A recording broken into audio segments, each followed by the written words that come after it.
Shalom teman-teman, saya Martin Pesulima, saya misioneri angkatan ke-5 Medan, dan saya mengikuti pelatihan ini pada tahun 2017. Tahun yang sama, saya terpanggil untuk mau datang melayani Tuhan selama 1 tahun melalui kampus 1000 Missionary ini. Saya sangat bersyukur Tuhan memanggil saya dan Tuhan memakai saya untuk pelayanan saya di tanah Papua. Singkat cerita, saya dipartnerkan dengan salah satu teman dari Medan, asalnya Medan, yaitu Rio Sinaga. Dan kami berdua setelah mengikuti pelatihan selama 2 bulan di kampus 1000 Missionary, Tuhan izinkan kami untuk pergi ke ladangnya yang berada dan berlokasi di salah satu pedalaman atau pelosok di tanah Papua. Setelah pelatihan ini selesai, saya dengan Rio, kami berdua berangkat menuju Papua menggunakan pesawat dari Medan sampai ke Manado. Sampai Manado kami melanjutkan perjalanan kami menggunakan kendaraan laut, yaitu kapal pelni. Kurang lebih 4-5 hari kami dengan kapal berlayar dan tibalah di Pelabuhan Jayapura. Di Pelabuhan Jayapura kami pun dijemput dan kami pun dibawa di posko kami atau posko utama, yaitu penerbangan Advent Doyo Baru.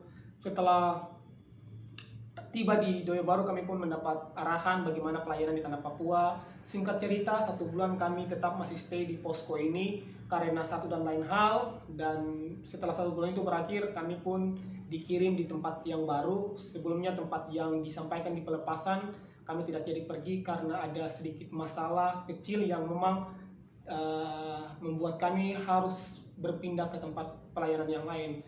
Dan pada saat itu juga pesawat yang akan kami gunakan pun juga lagi mengalami kecelakaan kecil di tempat pelayanan yang sebenarnya, dan akhirnya membutuhkan waktu yang lama untuk perbaikan pesawat ini. Tuhan baik dan Tuhan pun mengirim kami ke satu tempat dulu, yaitu Kabupaten Wamena. Kami harus naik pesawat lagi. Tiba di Wamena, kami pun dibawa ke Sogokmo. Di Sogokmo ini ada salah satu desa yang ada di Kabupaten Wamena. Tibalah di Sogokmo sekitar 1 minggu.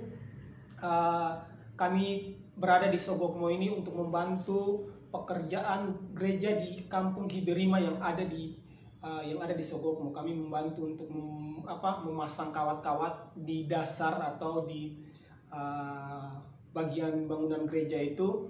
Namun untuk pergi ke Sogokmo juga membutuhkan kendaraan yang didesain khusus untuk perjalanan kami ke Sogokmo, karena jalan-jalannya beberapa bagian belum diaspal dan membutuhkan kendaraan yang sudah dirancang atau didesain secara khusus. Dan di Sogokmo pun juga ada sekolah yang mana ada para misioneri pun juga menjadi pengajar di situ, menjadi tenaga sukarela di situ untuk pelayanan di Sogokmo. Tibalah waktu 1 minggu berakhir di Sogokmo, barulah kami diberitahukan oleh salah satu pendeta di sana bahwa kami punya tempat pelayanan ada di Ingrikma. Ingrikma ini tempat yang mungkin awalnya kami tidak tahu keadaannya gimana, karena yang kami tahu kami dapat di Ingrikma, kami akan pergi ke sana. Awalnya kami pikir Ingrikma mungkin bisa jalan kaki beberapa jam, tibalah dari Sogokmo. Namun semuanya itu di luar ekspektasi kami berdua. Kami harus diberikan 2 opsi oleh pendeta dan masyarakat di situ, bahwa opsi pertama kami harus jalan kaki menuju Ingrikma. Perjalanan kaki ini atau perjalanan darat ini pernah dilakukan oleh teman-teman pelayanan juga, yang mana mereka harus jalan kaki selama 8-9 hari untuk tiba di Ingrikma. Dan opsi kedua menggunakan helikopter yang akan menjemput Pastor O waktu itu lagi buat KKR di Hobutongo, di salah satu desa atau tempat pelayanan misioneri di pedalaman Papua juga. Jadi kami pun ya udahlah Tuhan, kami berdoa, Tuhan terserah Tuhan, kalau Tuhan mau kami jalan kaki kami siap. Akhirnya kami ngomong ke pendeta, kami mau jalan kaki tidak apa-apa pendeta, kalau memang itu opsi yang harus kami pilih. Tapi tolong barang-barang kami gimana, karena kami membawa alat-alat tulis menulis, alat-alat medis, dan juga pakaian dan barang-barang pribadi kami. Tapi Tuhan baik, Tuhan belum mengizinkan kami jalan kaki. Akhirnya kami diizinkan untuk naik helikopter itu, yang mana kapasitas helikopter hanya 3-5 orang. Dan saya dengan partner kami berdua naik helikopter bertiga dengan pilot, dan itu awal mula atau itu pertama kalinya kami berdua mungkin pertama kali naik helikopter, dan kami rasa bersyukur, tidak pernah membayangkan bisa naik helikopter, walaupun mungkin kelihatan kampungan, tapi kami bersyukur Tuhan izinkan kami untuk menikmati hal-hal yang awalnya kami tidak pernah membayangkan kami bisa merasakan hal itu. 1 jam perjalanan dengan helikopter, tibalah kami di Hobotonggo karena Igrigma belum ada tempat untuk pendaratan, di mana juga di satelit pun juga belum terdaftar mungkin lokasinya untuk bisa pendaratan oleh helikopter maupun pesawat. Kami pun tiba di Hobotonggo, kami dijemput dan singkat cerita kami pun pelayanan 1 minggu di Hobotonggo mempersiapkan diri kami untuk melakukan perjalanan teman-teman, dan kami pun merasa luar biasa karena Tuhan masih menyertai. Di Hobotonggo ini memang ini posko untuk kami berkomunikasi dengan orang-orang di kota melalui radio, karena memang di sana nggak ada jaringan, nggak ada listrik. Kita hanya menggunakan solar cell atau tenaga penyerap energi yang berasal dari matahari, sehingga kalau ada matahari baik atau panas terik, energi akan makin banyak tertampung. Kalau tidak ada matahari atau mendung, bisa saja energi tidak terlalu banyak, dan itu juga bisa menjadi pembatas kami untuk komunikasi dengan orang-orang di kota. Setelah 1 minggu berakhir, kami memperkenalkan diri, kami melihat situasi, dan kami pun harus melakukan perjalanan kami ke Igrigma. Igrigma ini untuk kami orang baru, kami membutuhkan 5-6 jam bahkan lebih untuk bisa pergi ke Igrigma berjalan kaki, karena perjalanannya tidak mudah dan tidak hanya datar saja, tapi kami harus turun naik gunung. Karena 2 menit baru berjalan, bahkan belum sampai 2 menit kami udah dihadapkan dengan tanjakan yang sangat-sangat ekstrim, dan kami berdua pertama kali naik tanjakan itu, tiba di puncaknya itu kami udah napasnya udah satu-satu, dan di situ kami berdua merasa bahwa hari itu tanjakan pertama kami masih menggunakan kekuatan dan kemampuan kami berdua secara manusia.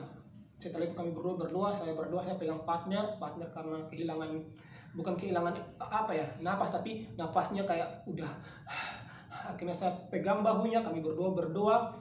Setelah berdoa saya bilang, partner, kita serahkan hidup kita untuk Tuhan.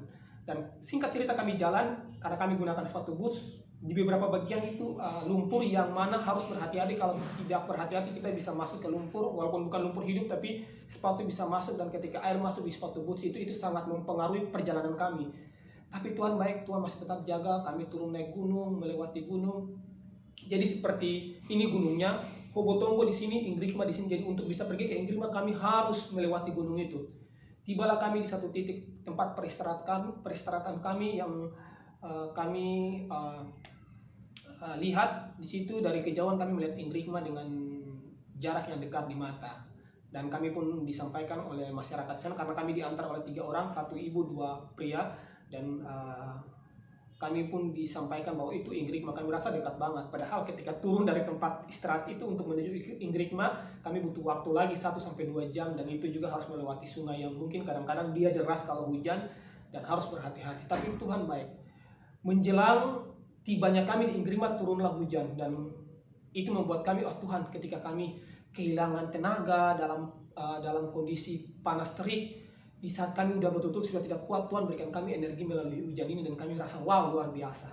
Tibalah kami dari kejauhan, kami sudah disambut oleh tarian-tarian. Kami lihat mana rumah-rumah penduduk, dan di situ hanya ada beberapa rumah penduduk. Dan singkat cerita kami disambut, kami dibuat makanan kecil-kecilan hasil alam di sana, yaitu bakar batu, dan kami dipakaikan bunga-bunga, bahkan payung khas mereka, payung dari kulit pohon atau apa yang mereka buat. Dan ketika kami melihat Igrigma, kami berdua sedikit diam, dan kami, oh Tuhan, ini tempat pelayanan kami sangat-sangat sederhana teman-teman. Rumahnya hanya terbuat dari kulit pohon dan hanya berdiri beberapa jarak, dan di situ rumahnya namanya Honai, dan kami rasa wow, ini tempat tinggal kami. Dan di samping itu mereka tinggal dengan babi dalam satu tempat itu. Dan di situ hanya yang baru dibaptis hanya 1 orang, dan itu juga mereka sulit berbahasa Indonesia.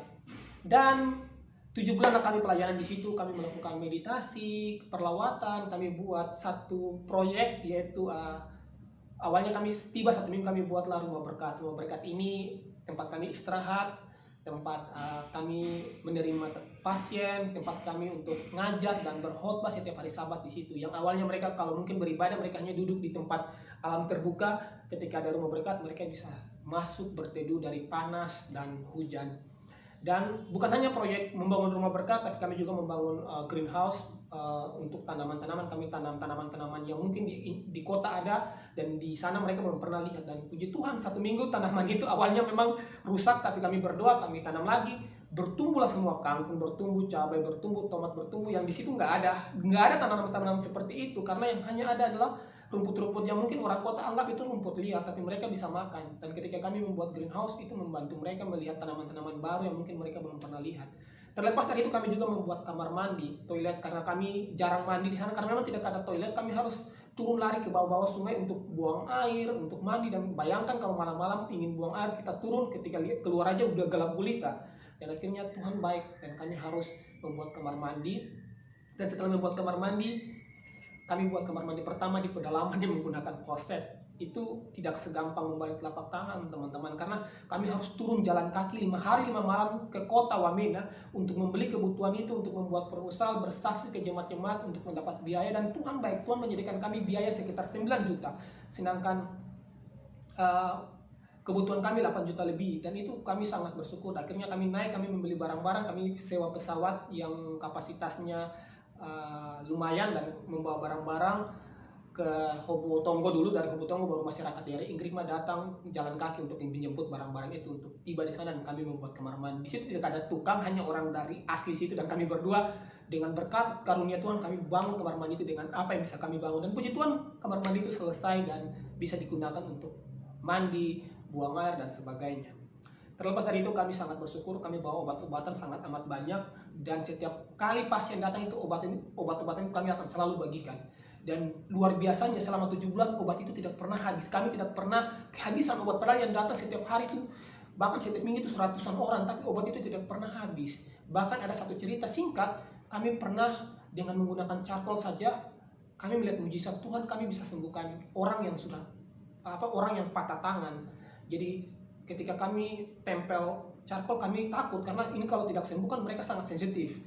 Tapi luar biasa, 1 bulan ketika setelah tempelan itu, dia pulang 1 bulan, nggak ada komunikasi. Ketika kami pergi melayani di kampung dia, kami lihat dia datang menyapa kami, dan kami tanya, "Bapak, gimana tangan?" Dia bilang, "Oh, puji Tuhan, tangan sudah baik-baik saja." Dan kami rasa, Tuhan, terima kasih banyak Tuhan.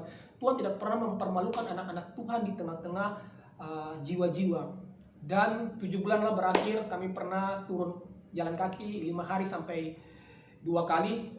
Perjalanan berikut 2 hari karena kami tidak pernah istirahat, dan kami kembali lagi menikmati berkat-berkat Tuhan. Singkat cerita, 7 bulan berakhir, kami kembali walaupun tidak ada penuaian di sana, tapi taburan yang kami berdua buat selama 7 bulan itu kami rasa luar biasa karena banyak mujizat yang kami alami, yang darinya kami mengeluh, kami tidak tahu mau ngapain, tapi di situ kami merasa penyertaan hidup kesederhanaan luar biasa, tidak ada jaringan, kami hanya hidup dengan alam, teman anak-anak menggunakan apa yang bisa kami gunakan, permainan-permainan, dan anak-anak yang dari awalnya tidak bisa A, B, C, D, kami hadir di situ dan kami ajar mereka dengan kesabaran, kadang-kadang nggak sabar juga.